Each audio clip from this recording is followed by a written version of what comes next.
Olá pessoal, eu sou Anderson, professor de Geografia. Nós vamos dar continuidade ao conteúdo da última aula, vamos finalizar o assunto dos solos e vamos começar a estudar a agricultura na aula de hoje.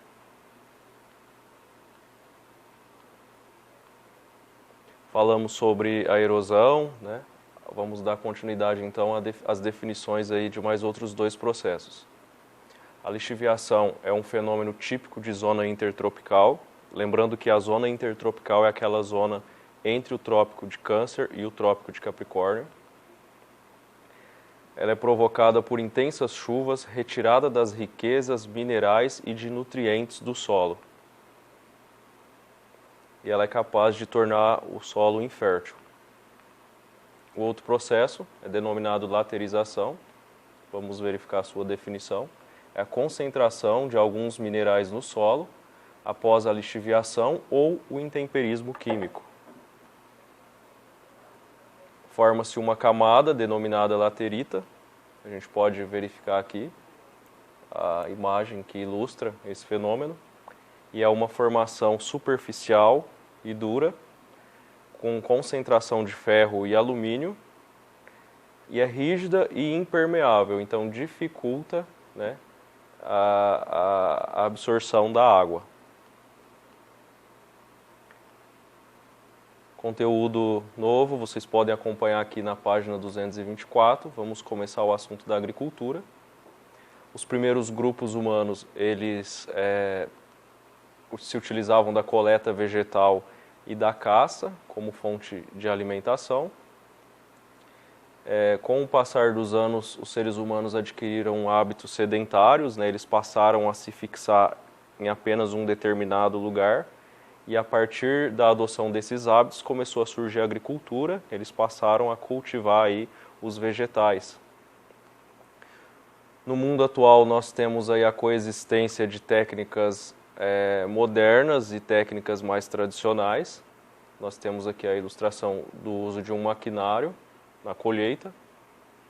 E aqui nós temos uma técnica tradicional, que é a queimada, que inclusive provoca muitos danos ao meio ambiente. A agricultura ela também traz aí impactos ao meio ambiente. Por outro lado, ela é capaz de aumentar a produtividade de alimentos. Nos países subdesenvolvidos, ainda há uma existência maior de técnicas primitivas, como a queimada. Página 225 agora. Vocês podem sempre acompanhar aqui no canto superior direito da tela. Vamos falar aí do desenvolvimento da agricultura. As primeiras áreas agrícolas, elas surgiram nessa região que é denominada Crescente Fértil. Talvez seja um conteúdo que vocês já tenham visto em história. Essa região que está na coloração verde aqui no mapa é no vale do Rio Nilo, aqui está o Rio Nilo, e vai até a Mesopotâmia, com os vales do Rio Tigre e do Rio Eufrates. Aqui está o Rio Eufrates. Tá. É a atual região em que se encontra o Iraque e o Kuwait, né? Então essa denominação Mesopotâmia não é utilizada mais. Essa área corresponde aos atuais países do Iraque e do Kuwait. Os primeiros cultivos da agricultura eles aconteceram em espaços geográficos já conhecidos, onde as plantas cresciam naturalmente, então não exigia aí muita intervenção humana e técnica. Com o passar dos anos, né, o trigo e a cevada foram aí os primeiros vegetais a serem produzidos em larga escala. O que é larga escala? É quando se amplia a área cultivada. Se produzia em uma determinada área rural, essa área é ampliada, torna-se uma área maior para ter uma produção maior, ou a melhoria dessa produtividade, né? Através de uso de tecnologias, essa mesma área consegue produzir uma quantidade maior de vegetais. Com o uso da tecnologia, vamos citar ali alguns exemplos, né, do emprego da tecnologia na agricultura. A seleção de sementes, o armazenamento das colheitas, a mecanização agrícola e o uso da biotecnologia. Vamos ter alguns slides para falar especificamente do uso da biotecnologia. Atualmente, nós temos cerca de 500 espécies vegetais que são cultivadas, né, em processos de agricultura e mais de 200 mil espécies são conhecidas. 10 espécies dessas correspondem a 65% da alimentação humana. Nós podemos verificar aqui no gráfico as principais espécies vegetais utilizadas na agricultura. O milho, o arroz, o trigo e a batata. Isso é a produção em milhões de toneladas, né? O milho é a maior produção mundial. Isso são dados de 2013. Então, se nós temos 500 espécies que são cultivadas e dessas 500 espécies, apenas 10 delas correspondem a 65% da alimentação humana, o que isso significa? Que a alimentação humana ela é pouco diversificada. Nós temos poucos vegetais aí, de um universo bem grande, né, que é utilizado aí para alimentação. Vamos falar agora do processo de migração dos alimentos, né, pelo mundo, na página 227. Desde a antiguidade, as plantas são transportadas pelo homem, ou seja, elas são retiradas de determinados lugares através de mudas, sementes, e são levadas para outros lugares pelo homem. No entanto, com as grandes navegações, o período ali do século XV, aconteceu uma intensificação desse processo de migração dos alimentos pelo mundo. Então, as plantas europeias, asiáticas e africanas, elas chegaram ao continente americano e à Oceania. Por outro lado, as plantas americanas também se espalharam por todo o mundo. Nós temos aqui no mapa, como nós podemos verificar, uma ilustração do fluxo desses alimentos, né? Nós temos aqui da América feijão, cacau, milho, amendoim, abacaxi, batata, em direção à Europa. E por outro lado, nós temos aqui frutas cítricas, o café, as uvas, bananas, cebola, trazidas para a América. Esse processo de migração das plantas, dos vegetais, ele é contínuo, ele acontece todos os dias, a todo instante. Então, em determinado período histórico, há uma mudança aí das plantações que migram de um lugar do mundo para outro. A partir da página 228, nós vamos falar aí do progresso científico, né, que é a utilização da tecnologia na agricultura.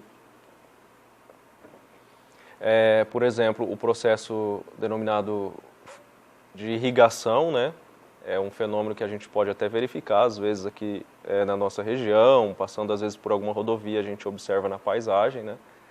A irrigação, ela permitiu a plantação em locais que antes eram inviáveis, locais em que não se tinha chuva. Esse maquinário ele promove a irrigação, que nada mais é do que levar a água até os vegetais, em uma região que às vezes está num período em que não se chove ou uma região em que praticamente não se chove durante o ano. Com o uso da tecnologia foi possível a criação de plantas e sementes mais resistentes. Desenvolveu-se também tecnologia para combates a pragas e doenças, como os pesticidas, né? E o aperfeiçoamento das técnicas e instrumentos, né, utilizados na agricultura. Aconteceu também o barateamento de adubos e de inseticidas. Agora nós vamos falar aí de alguns vegetais, né, que estão aí entre os mais produzidos no mundo. Vamos falar aí do trigo. O cultivo do trigo leva por nome triticultura. Atualmente ele é cultivado em mais de 100 países, é uma das maiores produções do mundo, tanto em extensão quanto em volume. É um tipo de plantação que se adapta bem a baixas temperaturas, ou seja, regiões de clima mais frio. Não suporta locais quentes e úmidos. Os maiores produtores mundiais são a China e a Índia, que são responsáveis por 1/3, né, por 33% da produção mundial. No Brasil ele encontrou dificuldade de adaptação. No entanto, no momento, a gente verifica um crescimento aí das plantações de trigo, através do quê? De técnicas especiais e de variedades adaptadas ao clima do Brasil, né, que de uma maneira geral é um clima tropical. Nós podemos verificar aqui nesse mapa a produção de trigo no Brasil em 2014, os estados que são os maiores produtores. Nós temos aqui o Paraná, Santa Catarina, São Paulo e Minas Gerais, Aqui é a região do país em que o clima é um pouco mais ameno, há a presença de uma temperatura um pouco mais baixa, então por isso facilita a plantação de trigo. Em regiões de clima quente, como no Nordeste, de clima úmido, como no Norte, né, a produção, se existe, é bem pequena.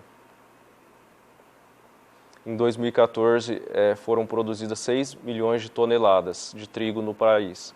Isso significa menos de 1% da produção mundial de trigo. Vamos falar agora da plantação de arroz. É uma plantação adequada para regiões em que se tem intensas chuvas no verão. É possível realizar 3 colheitas por ano. Há um emprego maior de trabalho braçal nas plantações de arroz. A China e a Índia, mais uma vez, aí são os maiores produtores. Os dois juntos correspondem aí, por mais de 50% da produção mundial. O arroz ele chegou à América no século XVII, né, nos Estados Unidos, no estado da Carolina do Sul. Posteriormente, ele chegou aí ao México e ao Brasil. O Brasil está entre os 10 maiores produtores, né, de arroz. Em 2015, foram produzidas aí 12,5 milhões de toneladas. O Rio Grande do Sul, ele é responsável por 8 milhões de toneladas desse universo de 12 milhões, né? Correspondendo aí a praticamente 2/3 da produção mundial, da produção nacional de arroz. Nós temos aqui a ilustração de uma plantação de arroz no estado do Rio Grande do Sul.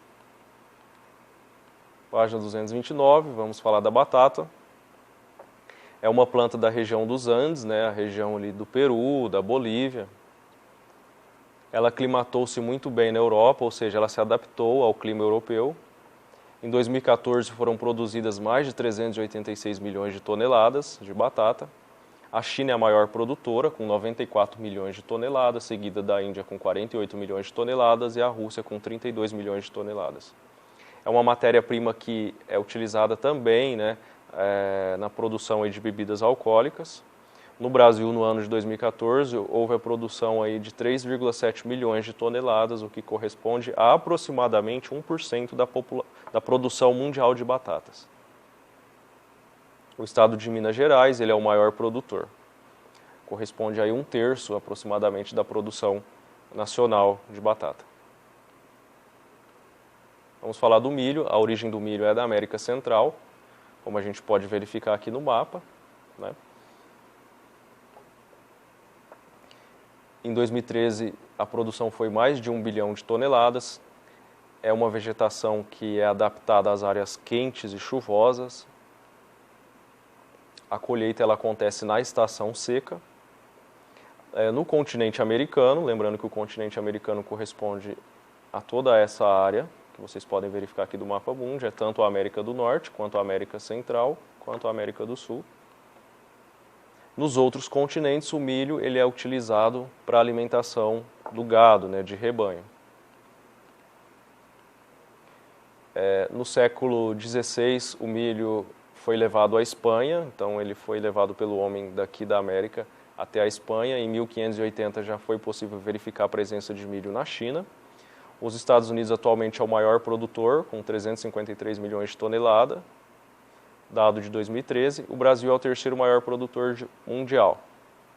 Nós temos aqui o mapa brasileiro e os estados com a coloração mais escura são os estados que têm a maior produção de milho. Goiás, Mato Grosso e Paraná. Aqui nós temos ilustrado em milhões de toneladas, o Mato Grosso produz aí 16,7 milhões de toneladas, o Paraná 14,7. Pessoal, o conteúdo da aula por hoje é esse. As dúvidas vocês podem tirar aí nos grupos de WhatsApp. Na próxima aula nós vamos iniciar aí o tema das novas tecnologias, né? Que é o emprego aí da tecnologia na agricultura. Então é isso e tenham aí bons estudos.